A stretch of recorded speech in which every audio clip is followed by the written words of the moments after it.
12वां अध्याय 11th chapter Durga Saptashati का द्वादश अध्याय गुणों का स्तवन पर आधारित है। द्वादशोध्यायः देवी चरित्रों के पाठ का महात्म्य। अगर आप हमारी वीडियो देख ही रहे हैं तो please like share and subscribe करें। आपके लिए ये बस 1 मिनट होगा बट हमारे लिए बहुत बड़ी हेल्प होगी। ध्यान। मैं 3 नेत्रों वाली दुर्गा देवी का ध्यान करती हूँ।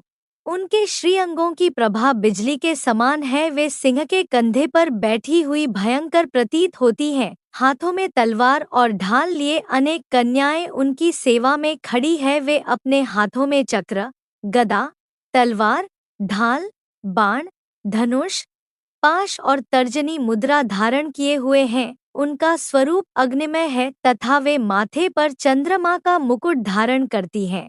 देवी बोली, देवताओं, जो एकाग्र चित्त होकर प्रतिदिन इन स्तुतियों से मेरा स्तवन करेगा, उसकी सारी बाधा मैं निश्चय ही दूर कर दूंगी। जो मधुकैटभ का नाश, महिषासुर का वध तथा शुंभ निशुंभ के संहार के प्रसंग का पाठ करेंगे तथा अष्टमी, चतुर्दशी और नवमी को भी जो एकाग्रचित्त हो भक्तिपूर्वक मेरे उत्तम महात्म्य का श्रवण करेंगे, उन्हें कोई पाप नहीं छू सकेगा। उन पर पाप जनित आपत्तियां भी नहीं आएंगी। उनके घर में कभी दरिद्रता नहीं होगी तथा उनको कभी प्रेमीजनों के विछोह का कष्ट भी नहीं भोगना पड़ेगा। इतना ही नहीं, उन्हें शत्रु से, लुटेरों से, राजा से, शस्त्र से, अग्नि से तथा जल की राशि से भी कभी भय नहीं होगा। इसलिए सबको एकाग्रचित्त होकर भक्तिपूर्वक मेरे इस महात्म्य को सदा पढ़ना और सुनना चाहिए। यह परम कल्याणकारक है। मेरा महात्म्य महामारीजनित समस्त उपद्रवों तथा आध्यात्मिक आदि तीनों प्रकार के उत्पातों को शांत करने वाला है। मेरे जिस मंदिर में प्रतिदिन विधिपूर्वक मेरे इस महात्म्य का पाठ किया जाता है, उस स्थान को मैं कभी नहीं छोड़ती। वहाँ सदा ही मेरा सन्निधान बना रहता है। बलिदान, पूजा, होम तथा महोत्सव के अवसरों पर मेरे इस चरित्र का पूरा पाठ और श्रवण करना चाहिए। ऐसा करने पर मनुष्य विधि को जानकर या बिना जाने भी मेरे लिए जो बलि, पूजा या होम आदि करेगा, उसे मैं बड़ी प्रसन्नता के साथ ग्रहण करूंगी। शरतकाल में जो वार्षिक महापूजा की जाती है, उस अवसर पर जो मेरे इस महात्म्य को भक्तिपूर्वक सुनेगा, वह मनुष्य मेरे प्रसाद से सब बाधाओं से मुक्त तथा धन, धान्य एवं पुत्र से संपन्न होगा। इसमें तनिक भी संदेह नहीं है। मेरे इस महात्म्य, मेरे प्रादुर्भाव की सुंदर कथाएं तथा युद्ध में किए हुए मेरे पराक्रम सुनने से मनुष्य निर्भय हो जाता है। मेरे महात्म्य का श्रवण करने वाले पुरुषों के शत्रु नष्ट हो जाते हैं, उन्हें कल्याण की प्राप्ति होती तथा उनका कुल आनंदित रहता है। सर्वत्र शांति कर्म में बुरे स्वप्न दिखाई देने पर तथा ग्रहजनित भयंकर पीड़ा उपस्थित होने पर मेरा महात्म्य श्रवण करना चाहिए।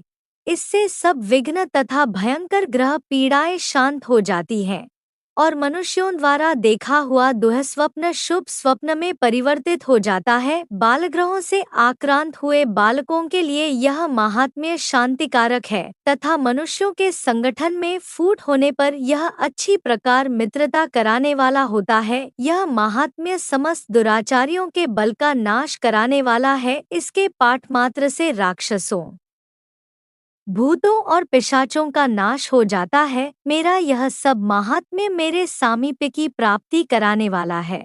पशु, पुष्प, अर्घ्य, धूप, दीप, गंध आदि उत्तम सामग्रियों द्वारा पूजन करने से, ब्राह्मणों को भोजन कराने से, होम करने से, प्रतिदिन अभिषेक करने से, नाना प्रकार के अन्य भोगों का अर्पण करने से तथा दान देने आदि से 1 वर्ष तक जो मेरी आराधना की जाती है और उससे मुझे जितनी प्रसन्नता होती है, उतनी प्रसन्नता मेरे इस उत्तम चरित्र का एक बार श्रवण करने मात्र से हो जाती है। यह महात्म्य श्रवण करने पर पापों को हर लेता और आरोग्य प्रदान करता है।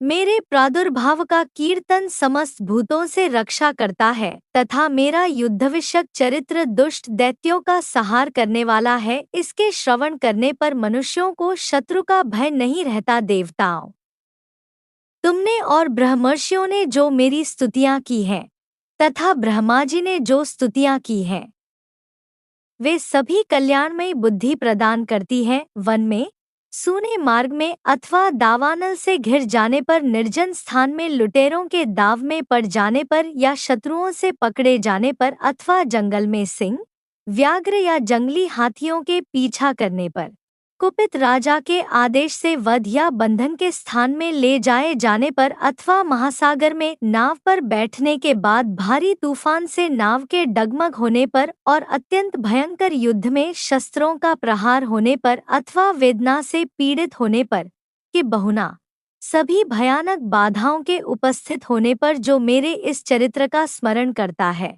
वह मनुष्य संकट से मुक्त हो जाता है। मेरे प्रभाव से सिंह आदि हिंसक जंतु नष्ट हो जाते हैं तथा लुटेरे और शत्रु भी मेरे चरित्र का स्मरण करने वाले पुरुष से दूर भागते हैं।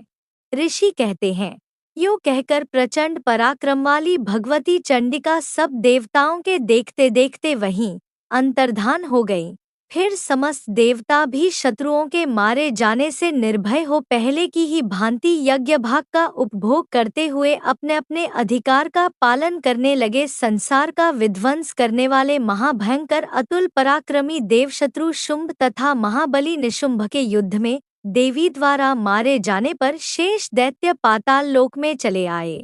राजन, इस प्रकार भगवती अंबिका देवी नित्य होती हुई भी पुनः पुनः प्रकट होकर जगत की रक्षा करती हैं।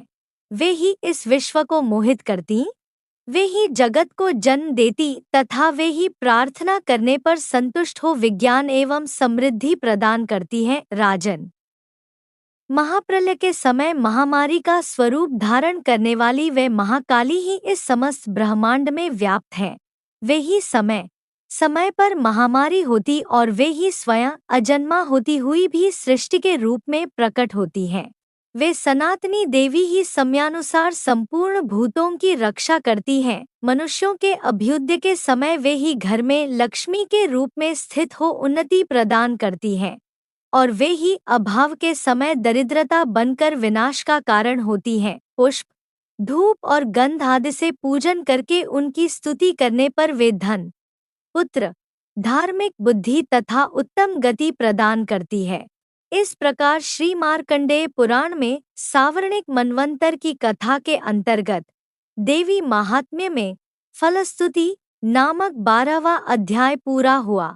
श्री दुर्गा सप्तशती पाठ 12वां अध्याय समाप्त हुआ। आगे की वीडियो देखने के लिए please like, share, subscribe and press the bell icon. Thank you for watching.